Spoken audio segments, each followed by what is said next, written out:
Hi everyone, and welcome back to your Real Conversation video lesson with me, your teacher, Chris. It's great to have you back because I love when my students keep coming back for new lessons.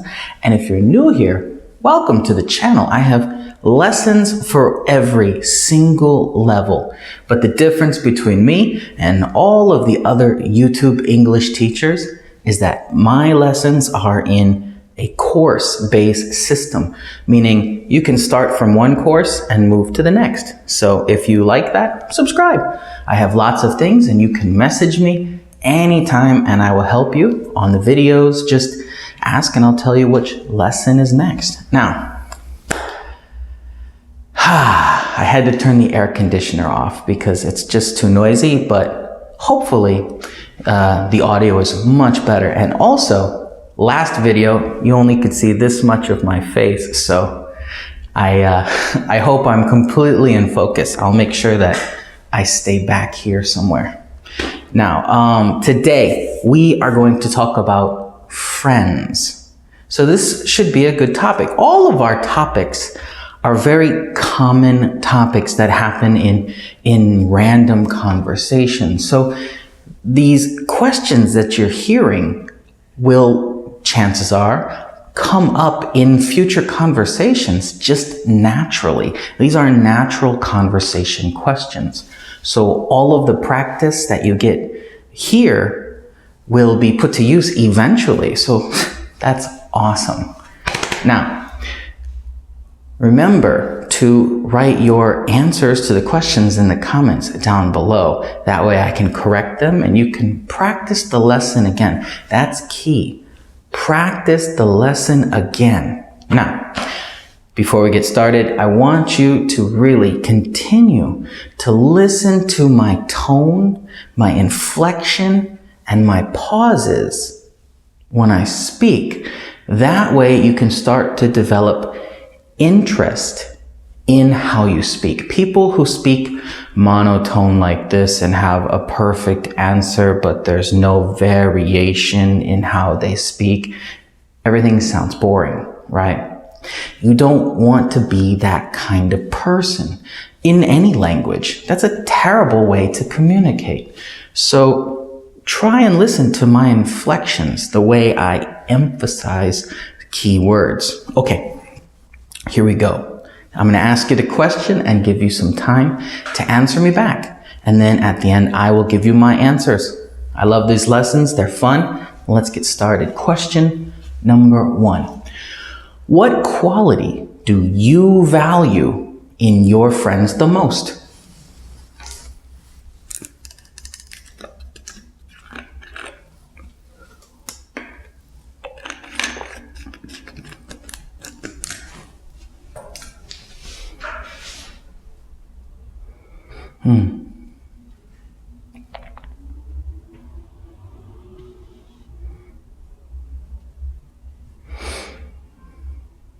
It's very important to make sure that you and your friends have similar characteristics, similar values. So that's a good answer. Question 2. Are there any of your friends that are completely opposite of you, or are most of them similar to you?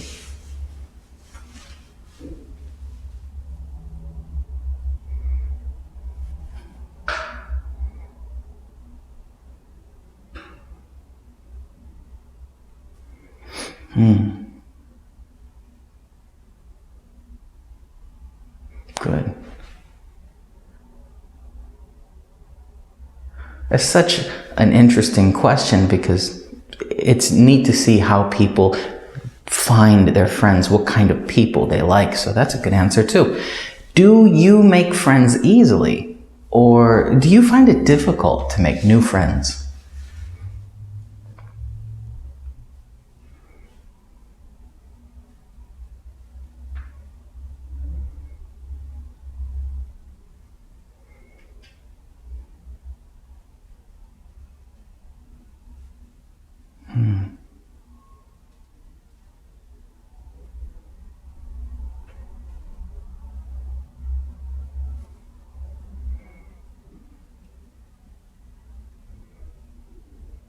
It's interesting to see how different people are when it comes to making friends and how easy it is for some people and others it's really difficult. What are the most common reasons for friendship to fall apart, to break?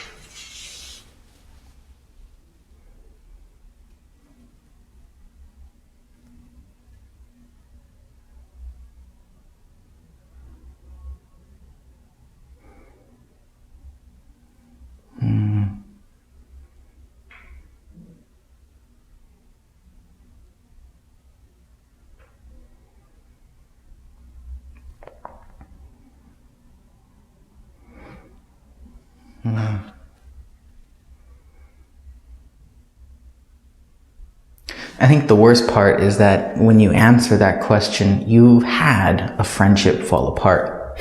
Now, who is your strangest friend? What makes them strange?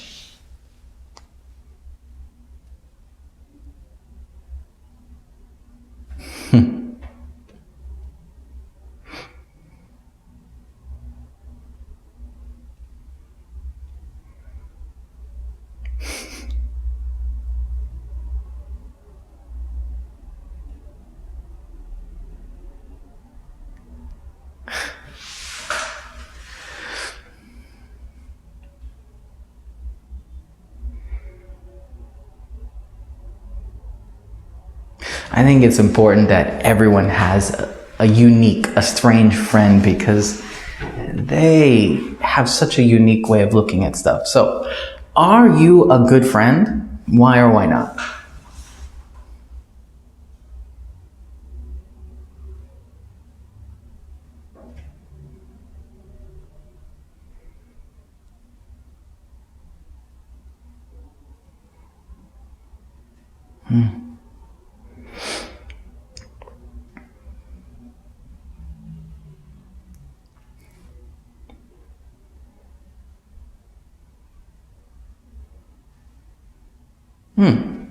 And the last question today, what is the best way to meet new friends?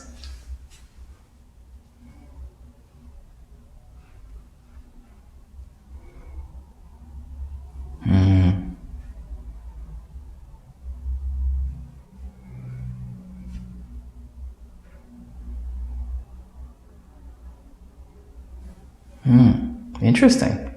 So each country is going to have a different way. Each culture has a different way to meet new friends. So look at the comments that other people write and see how different that last answer is going to be for each person. It's going to be cool. Now, I'm going to give you my answers, especially before I start to melt because it's very hot in here. And the school was just cleaned by the cleaning lady, and I think she used an old mop because it smells terrible in here. It smells like old water and bleach. Yummy. So if my eyes are twitching, that's why. It's a strong smell. Okay. Question 1. What quality do you value most in your friends? Easy answer. Can I trust them? That is the number one thing that is most difficult for me, is to find people that I can trust. It's not about, do I get value from their friendship? Do they help me or do they do something for me? It's more about, can I trust them? Are they someone that deserves to know the important stuff about me and keep that confidentiality, keep that closeness, value what we discuss and things like that. Trust is the number one thing I look for in a new friend. Number 2, it's making my tongue feel funny. Are any of your friends completely opposite to you, or are most of them similar? I am crazy. I've said that in many, many videos. So I don't think any of my friends are truly similar.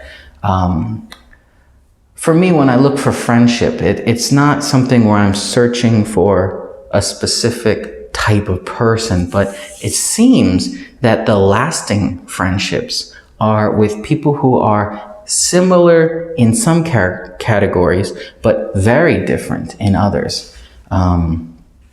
It seems like the vast majority of my true friends are different than me in, if we looked at all of our traits, character traits together, they're majority different and some similarities, because I find that you need some common ground to establish a friendship, but the true valuable friendships are ones that are different, because unique perspectives, unique points of view, unique opinions are what bring even more value to a friendship. Do you make friends easily, or do you find it difficult? I have a unique way of looking at this thing. I have a different definition of friendship than most people. Most people meet a new person a few times and, oh, this is my friend. Me, that's not how it works. For me, those people are acquaintances. So if this question was, do you make acquaintances very easily? Yes, I make acquaintances very easily. I am not shy. I will meet someone multiple times and we can have fun together, but they're not my friend. And that's the key thing. Do you make friends easily? No. Because my number one trait that I value the most is trust. And that is incredibly difficult to find in people nowadays. Finding someone you can trust, someone who is willing to put in the time to earn your trust, is difficult to find nowadays. So I find that I have an easy time making acquaintances, but I have a difficult time making friends. Number 4, I should put numbers on this list. I'm always like 1, 2, 3, 4. Question 4. What are the most common reasons for friendships to fall apart? Trust. For me, friendships die on trust. They live and die on trust. Once I have someone that I've given my trust to, that I trust them, and that trust breaks, it's over. Getting my trust back is nearly impossible. So all of my real friendships, not acquaintances, I mean real friendships, everyone that is not still a friend is gone because of that trust issue. That is numero uno. That's my number one thing that breaks everything apart. Who is your strangest friend and what makes them strange?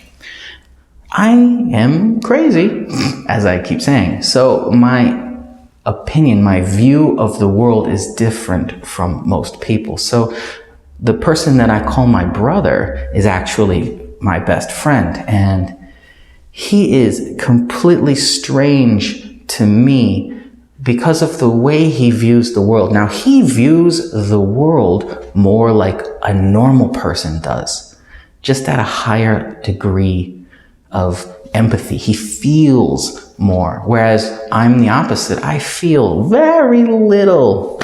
It's usually pain, disappointment, and anger.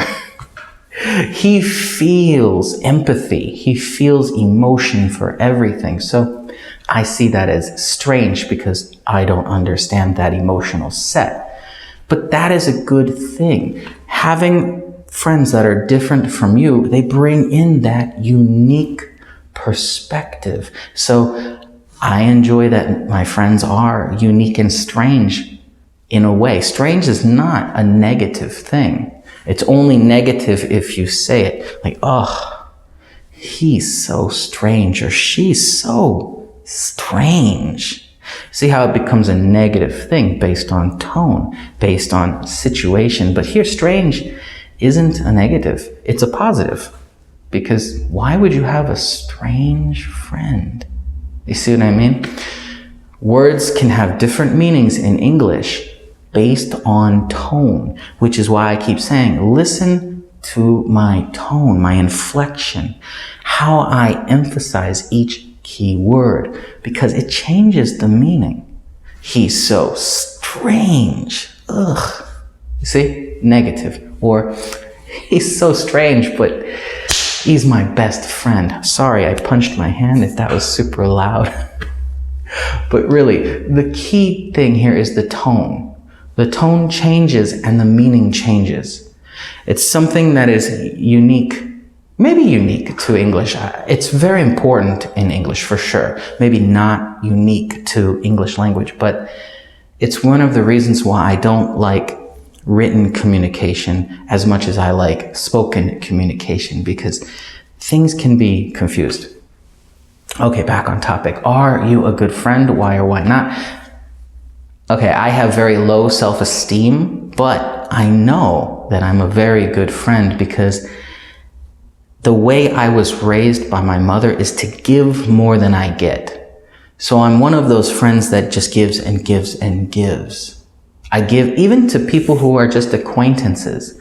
And like even with my lessons here, I give so much of my time to my students for free, to the point where people think I'm crazy because I spend so much of my day helping people for free, helping people that I have known since they started learning English for free. And they're like, why? Why would you do that? And I just say, they need someone to help them. So am I a good friend? Yes. I give very much. I give so much more than I receive, which is why people think I'm stupid sometimes and I'm easy to take advantage of.